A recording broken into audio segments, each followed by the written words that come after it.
इससे पहले की जो हमारी कक्षा थी उस कक्षा में हमने क्लासिफिकेशन में फिशीज़ के बारे में पढ़ा था। आज इसी क्रम को और आगे बढ़ाते हुए हम एम्फीबिया के क्लासिफिकेशन के बारे में जानने की कोशिश करेंगे कि एम्फीबिया का क्लासिफिकेशन कैसे किया गया है, इसमें कितनी सब क्लास हैं, कितने ऑर्डर हैं और इनके जो क्लास वाले करैक्टर हैं वो क्या हैं, ऑर्डर के करैक्टर क्या हैं और इनके एनिमल कौन कौन से हैं।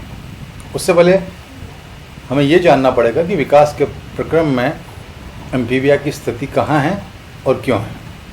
हम पिछली क्लासेज में ये पढ़ते आए कि अब तक जो सारा विकास हो रहा था वो एक्वेटिक एनवायरनमेंट में हो रहा था। हम इस चीज़ को देखते हैं, सारे प्राणी जलीय वातावरण में रहते हैं। पहली बार जलीय वातावरण से स्थलीय वातावरण में जो प्राणी आ रहे हैं, जो एनिमल आ रहे हैं, वो एम्फीबिया के प्राणी हैं। उभयजीवी जिसे हम कहते हैं वो एम्फीबिया के प्राणी हैं। ये एम्फीबिया के प्राणी पहली बार कोडेट्स में वो एनिमल जो एक्वेटिक एनवायरनमेंट से टेरेस्ट्रियल एनवायरनमेंट में आ रहे हैं, इनके लक्षण क्या क्या हैं, इनके कैरेक्टर क्या क्या है। हम देखें एम्फीबिया के एनिमल्स में क्या क्या लक्षण हैं। पहली बात, एक्वेटिक एनवायरनमेंट में भी रह रहे हैं, ये टेरेस्ट्रियल एनवायरनमेंट में भी रह रहे हैं, तो यहाँ दो तरह का श्वसन है, वो एक्वेटिक एनवायरनमेंट के लिए भी है और टेरेस्ट्रियल एनवायरनमेंट के लिए। जब एक्वेटिक एनवायरनमेंट में हैं तो वहाँ गिल्स मिलेंगे, जब टेरेस्ट्रियल एनवायरनमेंट में हैं तो वहाँ लंग्स मिलेंगे। यहाँ पाद प्राय दो होते हैं या ये पाद रहित होते हैं। उंगलियाँ जो होती है, पदांगुलियाँ होती हैं, इनमें डिजिट जो है 4 या 5 होती है। त्वचा कोमल होती है, नम और ग्रंथिल बाह्य कंकाल अनुपस्थित होता है। नासिका रंध्र मुख गुहा से संबंधित होती है। आहार नाल पूर्ण होती है, क्लोएका उपस्थित होती है। श्वसन फेफड़ों या त्वचा से होता है। हार्ट 3 चैम्बर वाला होता है, जिसमें 2 चैम्बर ओरिकल के हैं, 1 चैम्बर वेंट्रिकल का होता है और इसके साथ ही hepatic and renal portal system होता है। सेक्स सेपरेट होता है। किडनी इनकी मीजोनेफ्रिक होती है, मीजोनेफ्रिक किडनी होती है इनमें, मूत्राशय बड़ा होता है और 10 जोड़ी इनमें क्रेनियल नर्व की संख्या होती है। अगर फिन या तो मीडियन फिन इसमें है ही नहीं, अगर कहीं मीडियन फिन पाए भी जाते हैं तो उनमें फिन रे एब्सेंट होती है, जिसकी हम बात करते हैं। हम एम्फीबिया को विकास के प्रक्रम में अगर हम देखने की कोशिश करें, समझने की कोशिश करें, तो एम्फीबिया के प्राणियों को हम फिश और रेप्टाइल के बीच की कड़ी मान सकते हैं। फिश जहाँ एक्वेटिक एनवायरनमेंट, जहाँ रेप्टाइल्स बिल्कुल टेरेस्ट्रियल एनवायरनमेंट। तो एक्वेटिक एनवायरनमेंट से टेरेस्ट्रियल एनवायरनमेंट में आने के लिए जो संरचनाएं हैं वो कहीं ना कहीं हमें एम्फीबिया के प्राणियों में नज़र आ जाती है, एम्फीबिया के एनिमल्स में नज़र आ जाती है। ये जो लक्षण देखे हमने, ये एम्फीबियंस के लक्षण। अब पहली बात तो कौन कौन से कारण रहे होंगे उनके बारे में बात करें हम, कि जब एक्वेटिक एनवायरनमेंट से एनिमल जो हैं एम्फीबियंस के वो टेरेस्ट्रियल एनवायरनमेंट में आ रहे हैं, वो रीजन क्या रहेंगे और वो बाहर आएंगे जब एक्वेटिक एनवायरनमेंट से, जब ये एनिमल टेरेस्ट्रियल एनवायरनमेंट में आएंगे तो इन एनिमल्स को समस्याएं क्या क्या आएगी, दिक्कत क्या आएगी, परेशानियां क्या क्या आएगी, उनके लिए कौन सी संरचना है जो नेचर ने अडेप्टेशन के द्वारा इन एनिमल्स में स्थापित की है। अब तक जो सारा जो श्वसन था, हम देख रहे हैं कि अब तक जो सारा जो विकास का जो प्रक्रम था, सारे जो एनिमल्स थे वो एक्वेटिक एनवायरनमेंट में थे। इससे पहले हम फिशीज को पढ़ते हैं। फिशीज में हम लंग्स फिश को पढ़ते हैं। लंग्स फिश की जो स्थिति हमें पता है कि वहाँ एयर ब्लैडर जैसी संरचना है, लंग्स जैसी संरचना है। तो लंग्स जो पहली बार आपको मिल रहे हैं वो एम्फीबियंस में मिल रहे हैं, ये जो हम देखते हैं। तो वहाँ लंग फिश या जिसे हम कहें बोनी फिश, जहाँ एयर ब्लैडर जैसी स्थिति है, या कभी कभी जो एक्वेटिक एनवायरनमेंट से बाहर भी श्वसन कर सकते हैं, वो और डेवलप स्ट्रक्चर्स यहाँ लंग्स की जो पाई जाती है वो यहाँ एम्फीबियंस में पाई जाती है। दूसरी बात, बाहर अगर आएंगे मूवमेंट के लिए, वहाँ जब फिश की बात करते हैं तो फिश में हम देखते हैं कि फिश में फिन पाए जाते हैं, या फिन नहीं है, या फोरलिम्ब और हाइंड लिम्ब है। जो वहाँ जो पेयर्ड फिन है, उन पेयर्ड फिन जो लोब जैसे जो फिन पाए जाते हैं फिश में, उनकी जगह यहाँ जो संरचनाएं हैं वो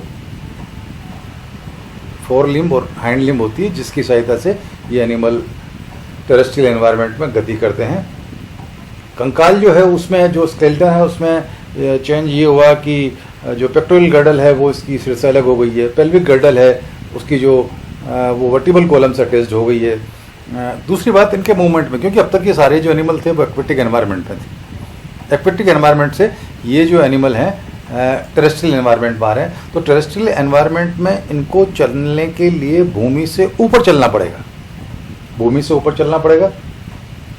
भूमि से ऊपर चलने के लिए जो इनके फोर लिम्ब और हैंड लिम्ब हैं उनकी मसल स्ट्रांग हो गई है, उनकी मांसपेशियां मजबूत हो गई। श्वसन जो था वो एक्वेटिक एनवायरनमेंट में, एक्वेटिक एनवायरनमेंट में श्वसन जो होता था, रेस्पिरेशन जो होता था वो गिल्स की सहायता से होता था। यहाँ जो श्वसन है वो फेफड़ों की सहायता से होता है। एयर ब्लडर लगभग समाप्त हो गए, क्लियर कट जो स्ट्रक्चर्स नज़र आती है वो यहाँ लंग्स हैं। रिप्रोडक्शन, अब एम्फीबियन की एक लिमिटेशन है जिसको मैं पहले की क्लासेज में भी बात कर सका हूँ कि एम्फीबियन में एक लिमिटेशन ये है कि एम्फीबियंस पहली बार एक्वेटिक एनवायरनमेंट से टेरेस्ट्रियल एनवायरनमेंट में आ रहे हैं, लेकिन ये उस टेरेस्ट्रियल एनवायरनमेंट में लंबे समय तक नहीं रह सकते, या तब तक रह सकते हैं जब तक कि रिप्रोडक्शन का प्रोसेस प्रारंभ नहीं होता।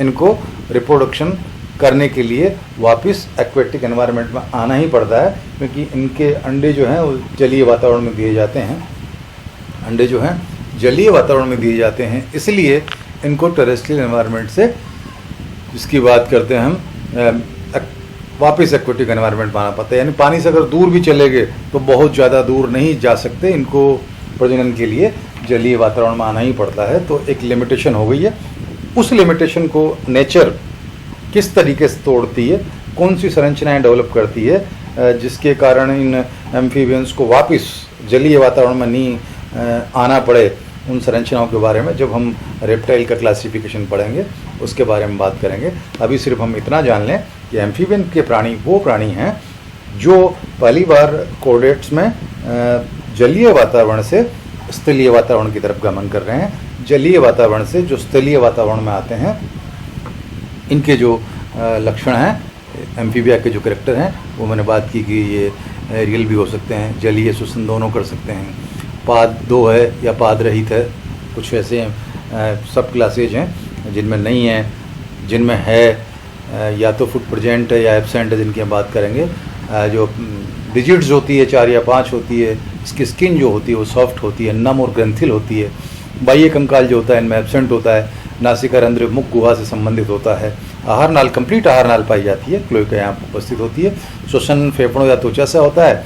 हार्ट 3 चैम्बर्ड होता है जिसमें 2 auricle 1 ventricle with hepatic and renal water system. Sex इनमें सेपरेट होता है, इसकी हम बात करते हैं। और इनकी किडनी जो होती है मेजोनेफ्रिक होती है। अब एम्फीबिया का जो हम क्लासिफिकेशन पढ़ते हैं, ये क्लासिफिकेशन किस पर बेस्ड है, किसने किया? सबसे पहले जी किंग्सले नोबल 1924 में इन्होंने क्लासिफिकेशन किया है, उसी क्लासिफिकेशन को हम पढ़ते हैं। इन्होंने जो क्लास एम्फीबिया थी उस एम्फीबिया क्लास को 2 सब क्लास में डिवाइड कर दिया। 2 सब क्लास कौन कौन सी है? एक क्लास तो है स्टिगोसिफेलिया, दूसरी क्लास है लिसएम्फीबिया। जो स्टिगोसिफेलिया जो है, ये सारे एनिमल वो हैं जो अभी नहीं है, सब विलुप्त हैं। पहले थे, अतीत में थे, अब एक्सटिंक्ट हो गए, अब विलुप्त हो गए। तो ऐसे सब एनिमल के लिए जो सब क्लास बनाई है वो है स्टिगोसिफेलिया। और अभी जो प्रेजेंट है एनिमल, उनके लिए जो क्लास है उस क्लास का नाम है लिसएम्फीबिया, जिसकी हम बात करते हैं। आज हम स्टिगोसिफेलिया के बारे में पढ़ेंगे। जो स्टिगोसिफेलिया जो विलुप्त हो गए, उनके लक्षण क्या क्या थे? स्टिगोसिफेलिया सब क्लास के कैरेक्टर क्या है? 5 डिजिट्स जिसकी हम बात कर रहे हैं। त्वचा सल्क एवं अस्थिल पट्टिकाओं से युक्त होती थी। स्कल में नासिका रंध्रों को छोड़कर ठोस बौनी छत होती थी। ये पर्मियन से ट्रायसिक तक रहे। जो हम जियोलॉजिकल टाइम स्केल पढ़ते हैं ना, वो जियोलॉजिकल टाइम स्केल में हम ये पढ़ते हैं, पहले जो मैंने कल बताया था आपको कि पहले आर्कियोजोइक था, फिर प्रोटोजोइक था, फिर पेलियोजोइक था, फिर मिजोजोइक था, फिर सिनोजोइक था। तो आर्कियोजोइक और प्रोटोजोइक में नहीं है, पेलियोजोइक में जो Cambrian, Ordovician, Silurian, Devonian, Carboniferous और पर्मियन पीरियड रहा है। तो हम यहाँ लिख रहे हैं ना, ये जो इनका जो रहा है जीवन, वो पर्मियन से ट्रायसिक तक है। ट्रायसिक, जूरासिक, क्रिटेशियस जिसकी हम बात करते हैं, ये पर्मियन से ट्रायसिक तक रहा है। इस जो स्टिगोसिफेलिया जहाँ डिजिट्स 5 है, त्वचा सल्क एवं अस्थिल पट्टिकाओं से युक्त है, स्कल में नासिका रंध्रों को छोड़कर बौनी छत है, परमीन से ट्राइस्टिक जो रहे हैं, इसमें 3 ऑर्डर दिए गए। तो 3 ऑर्डर कौन कौन से हैं? एक ऑर्डर लेविरंथोडीजा, फाइलोस्पोंडाइली और लेपिस्पोंडाइली। जो लेविरंथोडोंसिया जो है उसका जो करैक्टर है वो ये है कि ये स्टेम एम्फीबिया कहलाने वाले प्राचीन टेट्रापॉड्स होते हैं जो स्वच्छ जलीय स्थलीय प्राणी होते हैं। ये सैलामंडर मतलब मगर जैसे दिखते हैं। अपने क्रोसोप्टेराइजिन पूर्वजों के समान बलित डेंटाइन सहित बड़े दांत ये कार्बोनिफेरस से परमियन तक रहे, यानी कार्बोनिफेरस जो पीरियड है वहाँ से लेके ये परमियन तक रहे हैं जियोलॉजिकल टाइम स्केल में। ये जो लेबिरंथोडोंसिया जो हैं इनका उदाहरण है एरोप्स, ये जो एनिमल है इनका उदाहरण है इस एक ऑर्डर का। फाइलोस्पोंडाइली जो है ये छोटे सैलामंडर समान होते हैं, सिर बड़े व चपटे होते हैं। इनको आधुनिक सेलिंशिया या यूरिडेला का पूर्वज माना जाता है। यूरिडेला जहाँ पूंछ सहित जो स्ट्रक्चर आगे बढ़ाएंगे अपन, यूरिडेला का पूर्वज माना जाता है। ये कार्बोनिफेरस से परमियन काल तक रहे हैं। इनका उदाहरण जिसकी हम बात करते हैं ब्रेंकियोसोरस जिसकी हम बात करते हैं, इनका उदाहरण है। और ये जो तीसरा जो ऑर्डर है इनका छोटे सैलामंडर या ईल जैसे आधुनिक एपोडा के पूर्वज माने जाते हैं। एपोडा जिनमें पाँव नहीं है, पद नहीं है, पाद नहीं है जिसकी हम बात कर रहे हैं, तो ये पादहीन जो प्राणी हैं उनके पूर्वज माने जाते हैं। ये भी कार्बोनिफेरस से परमियन तक रहे हैं। लेपोस्पोंडाइली इसका उदाहरण है लाइसोरोफस, नोट करें आप, इसका उदाहरण है लाइसोरोफस। ये सारे के सारे एनिमल वो हैं जो एम्फीबिया क्लास की सब क्लास स्टिगोसिफेलिया के एनिमल हैं। स्टिगोसिफेलिया में वो प्राणी होते हैं जो प्राणी अभी जीवित नहीं हैं, विलुप्त हो गए हैं, एक्सटिंक्ट हो गए हैं, जीवाश्म पाए जा रहे हैं अपने। उनके आधार पर हमने ये देखा कि एम्फीबिया जो क्लास है उसकी जो सब क्लास है स्टिगोसिफेलिया। इस स्टिगोसिफेलिया की जो 3 ऑर्डर हैं वो 3 ऑर्डर लेबिरंथोडोंसिया, इसका एक उदाहरण है आइरोप्स।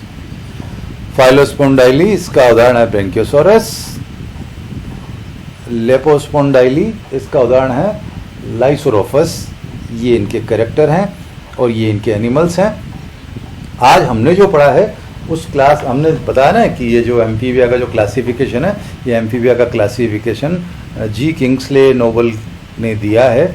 उसी के अनुसार हम इसको क्लासीफाई करते हैं, इसको विभाजित करते हैं, इनका नामकरण करते हैं, वर्गीकरण करते हैं। जी किंग्सले नोबल ने इनको 2 भागों में बांटा है, एक स्टिगोसिफेलिया, एक लिस एम्फीबिया। लिस एम्फीबिया के प्राणी अभी हैं, स्टिगोसिफेलिया के प्राणी अभी नहीं हैं।